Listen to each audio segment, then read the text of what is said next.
Welcome to Sinful's Horror Stories. Sit back, relax, stay sinful. Story number 1. This was a normal rainy evening when I was 14. I played games until my mom came home and told me to go to sleep. Our house is located on the top of a hill. Our closest neighbors are 100 meters farther at the road. The road leads to nowhere, so there's rarely people going past our home. Behind the house is a little forest area where I used to play as a child. Also, our house has 2 floors. My room is at the second upper floor. Our house is on a lonely stretch of land. All this rain and darkness and forest do tend to creep me out sometimes. On to the story. I went to bed at usual at 11 p.m. I fell asleep very quickly. At 3 a.m. I woke up and went to the bathroom. As I was using the bathroom, I looked through the window as I did my thing. But it wasn't that relaxing nightly forest that I was used to seeing. My eyes glued to a specific character in the darkness. A man wearing dark clothes was just standing at the path to the forest. I didn't know what he was doing. I started to panic, of course, and switched off the bathroom light. I sneaked to my parents' room that was downstairs. I had never in my life felt so afraid moving in my own home. We had alarms, but that really didn't make any difference to calm me down. I took a look at my parents, and they were both asleep. My sister hadn't woken up either.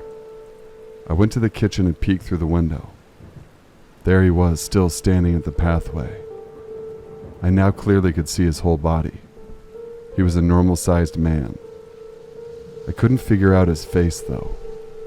I just sat at the window scared and almost falling to tears. I peeked through the window again, and this time the man was standing in our yard. Now I could easily see his face. He looked like a normal man, but he appeared to be high on drugs. I ran to my parents' room to wake them up. My father ran to the back door, but my mom said that he could be dangerous and might be armed. She called the police. Movement inside the house made this guy move. He started to run towards the road. My father just sweared when he couldn't go after him.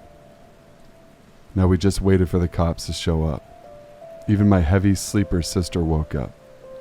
Eventually the police showed up and they asked questions and inspected our yard, as well as the forest with my father.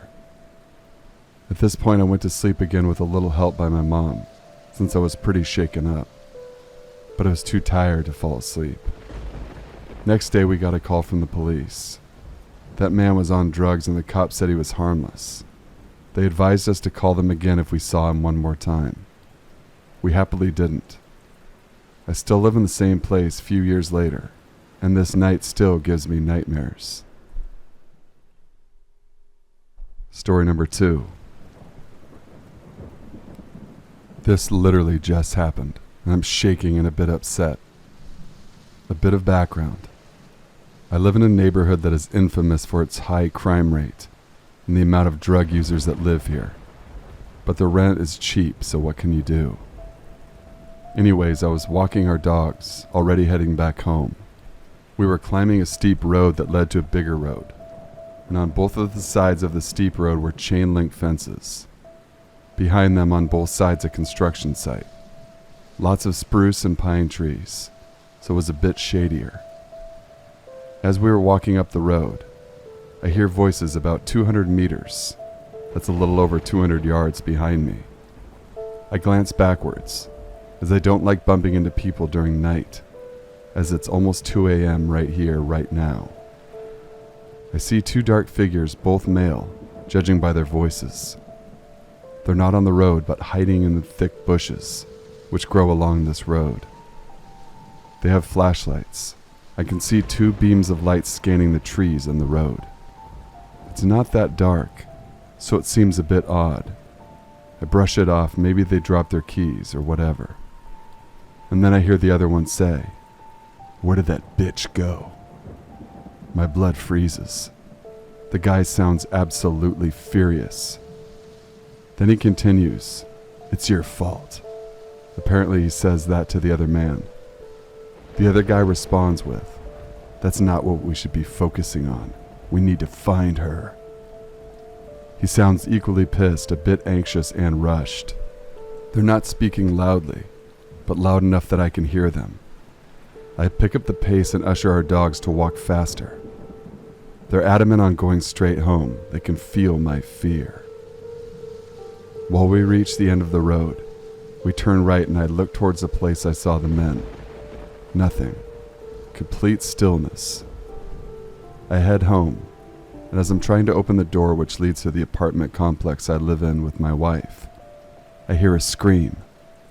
It pierces the night and I can see people on their balconies. They stop what they're doing, and they turn their heads, trying to figure out where the scream came from. I rush home, noping out of the situation. When I get home, I kill all of the lights. My wife is working graveyard shift, so I'm alone with our dogs. I haven't heard anything in a while, and as I'm typing this, I hope that they don't find the girl or woman they were talking about. I hope she's all right. So 2 guys with flashlights hiding in the bushes. Let's not meet. Story number 3. This was only a short encounter, but still somehow one of the scariest things that ever happened to me. A few months ago, I was at home around midday, and I heard a knock at the door, so I went downstairs to answer it.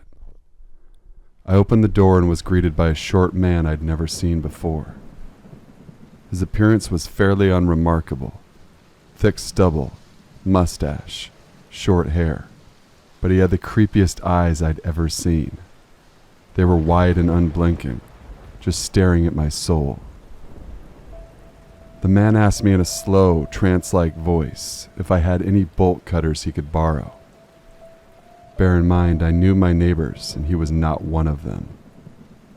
I immediately felt alarm bells go off. I told him we didn't have any. He asked if I knew anyone around the neighborhood who might have some. Again, I answered no. I just wanted to get rid of him at this point. He paused for a second, still staring at me, and then said, "Okay," in the same spooky tone, and smiled at me for a solid 5 seconds. His teeth were the color of old bananas, just completely rotten and jagged and furry looking. I felt completely petrified, as if he was going to attack me or something. Then he turned around slowly and walked away. I quickly bolted the door and ran upstairs to see if I could spot him knocking on any more doors, or perhaps creeping around the house, or something, but he had disappeared. I haven't seen him since then, but it was still one of the creepiest encounters I've ever had. Story number 4. This happened approximately 2 years ago in Arizona. I was 27 and my boyfriend at the time was 28. It was 3 a.m. in the morning, and I was woken up by the front door jiggling. At first I thought it might have been our neighbors. The walls were really thin. If they slammed the door, it sounded like it was my door, so I thought nothing of it. It happens again, and I try to mention it to my significant other, and he pretty much said it must be nothing. Go back to sleep. So I'm just laying in bed while the door keeps jiggling. The 3rd time, my cat even ran to the door and growled. So I woke him up again, and he finally gets up. He goes to the door and there's a man standing there, hoodie raised up. He can't make out a face because it's so dark and my light didn't work. Eventually my significant other yelled something, and to this day, I still hate him. He opened the door and actually pushed me outside the door to check it out. Thankfully, the guy already took off. I only think he took off because he heard a man in there. I believe I know he had to have been watching me when I was coming and going. Normally around that time I would be getting ready for work by myself. Story number 5. When I was around 10, I loved playing in the foyer of my house. One Friday or Saturday night, I stayed up late and decided to sit with my back resting against the front door of the house. I really don't remember what I was doing, but suddenly I felt a heavy knock at the door that traveled through the door into my back. Now, at my house, we have a small rectangular glass window right next to the door to see who is at the door. And to cover this window of anxiety is a piece of paper taped over the window. Going back to the story, as I still sit on the floor with my back to the door, dumbfounded, I look up to my right where there's a gap in the paper and the glass window to see the silhouette of a man in glasses looking down through the window, right at me. He speaks and I can hear him muffled, "Can you open the door for me?" As I study the look of the man through the window, I automatically think it's my uncle because they both have bald heads. "Uncle?" I asked. He didn't reply, and I just jumped to my feet and proceeded to peel back the paper from the window to get a better look at this man. He wore a white sweater, was bald, and from the orange-tinted streetlight, I saw that he also wore frameless glasses. When he saw my face, he says, "Hey, how are you doing? Can you open the door for me?" I violently shook my head no and pressed my back against the door, hoping that he wouldn't see me after I retaped the paper to the window. Then there was a pause. I didn't hear a shift in movement or anything. I was just about to stop pressing my back from the wall when suddenly he pounds on the door yelling, "Open the door right now!" I swear I nearly shit my pants, because being the only one awake and 10 years old, I didn't have any other bright ideas besides pressing my back against the door and waiting for this hellish situation to pass by.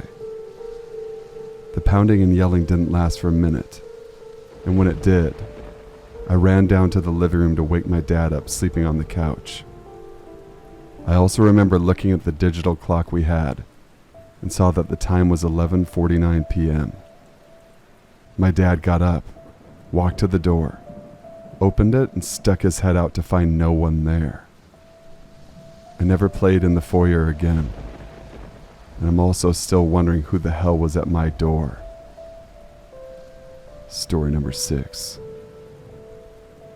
The summer after my friends and I graduated high school, we decided to shell out a bit of money, and instead of just camping at the nearby lake like we always did, we decided to rent out the beautiful old log cabin that overlooked the awesome scenery for a few days. It had a wraparound porch and no electricity, and an outhouse to give you some idea of how it really wasn't a place of luxury. There was a campground up the road about a half mile, but other than that, the lake was 20 miles from the nearest town. Our second night at the cabin was a full moon, and our kayaks and canoe were calling to be used. My friend Mike had just purchased a newborn puppy and didn't want him out on the lake in the dark, and he didn't want to leave him alone in the cabin, so he opted to stay in the cabin alone while the 7 of us went out on the lake. We went for a great paddle out to the middle of the lake. It was so quiet and serene that you could hear us laughing and cheering from the shore at any point. When we got back, however, Mike seemed a bit timid to open the door. When we asked why, he explained eagerly. It started when the doorknob to the front door jiggled, but didn't open. Mike, thinking it was one of our parents stopping by to check in, didn't think much of it. He then heard footsteps make their way to the wraparound porch, slowly making their way from the kitchen screen door, which was also locked, around to the front room. Mike hid underneath one of the camp tables with his dog and spotted a rough-looking man in his 40s in the large bay windows overlooking the lake. The man was swaying to the left and right and attempting to open any of the doors available to him, and there were many. Apparently, when we began laughing out on the lake, the man turned suddenly to face the water and began waving his fist and grumbling. Then he started howling, repeatedly. Mike was paralyzed in his hiding spot and watched as our howling visitor made one last poor attempt to get into the cabin and swayed off into the night. Needless to say, none of us slept very well that night, listening for hidden intruders. Story number 7. This happened 4.5 or 5 years ago. My ex-wife and I were living in a garden apartment at the time. It was one of those post-war 2-story types that seemed to be everywhere. Our particular apartment was about 3/4 of the way down our particular building from the street that bisected the complex. I should note it was on the ground floor with just the front door between us and the outside world. I should also note that where we lived was about a half-mile from a bad neighborhood in a very bad smaller city. Our neighborhood was relatively safe by comparison. I was home alone this particular night. My ex was away for a few days with her mother, so I was up late playing Xbox. I can't remember what time it was, but it was late, between 3 and 5 a.m.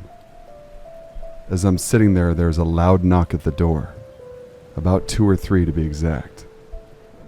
I immediately pause my game and sit up thinking, what the fuck?